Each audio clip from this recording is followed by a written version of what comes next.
Да, денеска УНЕСКО во неновиот нацрт извештај предложи Охрид да биде ставен на листата загрозени подрачја, токму поради неисполнување на голем дел од забелешките кои што оваа организација ги даде уште пред 2 години, односно во 2017 година при посетата на мисијата овде во Охрид, се однесуваат на узурпација на езерото и езерскиот брег, загадувањето, дивоградбите, хотелот во Лагадин,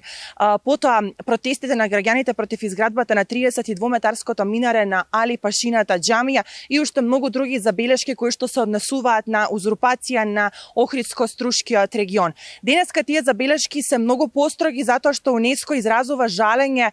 затоа што локалната и централната власт досега не успеале да покажат волја за решавање на овие проблеми, слабото исполнување на забелешките. Како што реков во неновиот извештај, тие забелешки се многу построги, а сега и алармот и опасноста е поголема затоа што Охрид дефинитивно во Баку може да биде ставен на црната листа загрозени подрачја. Овој нацрт извештај ќе патува до Баку, а во Баку членовите на комисијата ќе гласаат дали Охрид заслужува да остане заштитено културно наследство или сепак ќе им се даде уште една шанса на властите да ги исполнат забелешките на кои што УНЕСКО укажува период наназад. Но околу тоа што напиша УНЕСКО во новиот извештај, како и реакциите на екологистите, ќе погледнеме во прилогот во продолжение.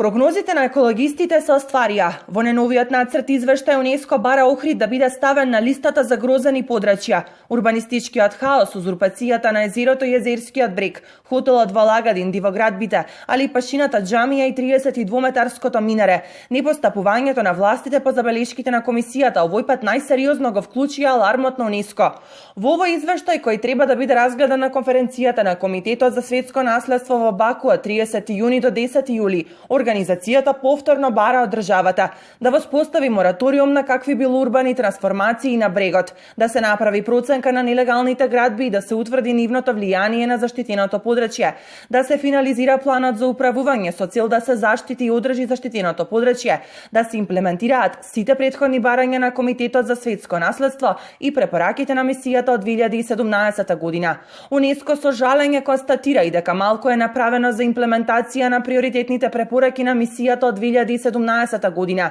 Тие го поздравуваат запирањето на патот преку Галичица и ски центарот на планината, но сметаат дека тоа не е доволно за значително да се намали ранливоста на подрачјето. Со жалење забележуваат дека државата не го информира редовно Комитетот за светско наследство за проектите и активностите што се предвидуваат и реализираат во заштитеното подрачје и дека со голема загриженост ја следат најавата за продолжување на оригиналната траса на железничкиот коридор 8 и покрај барањето на Комитетот за алтернативно решение надвор од заштитените подрачја. За екологистите ваквата одлука не е изненадување, напротив е очекувана, не е апокалиптична бидејќи се уште има шанси нешто да се направи, но единствено решение кое може да го запреди веењето на урбаната мафија на целото Охридско-Струшко крајбрежје. Не можеме да дозволиме за поединци,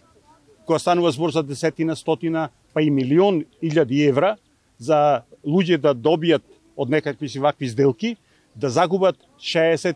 40, 50, 60 илјади жители на Охридскиот регион, нити да изгуби Македонија еден град кој што е ставен на листата на заштитени градови под УНЕСКО. Градоначалникот Константин Ѓоргиевски за телевизија 24 вели за жал има индиции дека Охрид ќе биде ставен на црната листа во Баку, но потенцира дека не е ништо изгубено и дека во иднина општината многу поактивно и посериозно ќе се вклучи во исполнување на забелешките. Во меѓувреме на ваквиот извештај реагираат и од ВМРО ДПМН, од каде бараат веднаш да се формира кризен штаб за итно постапување по препораките.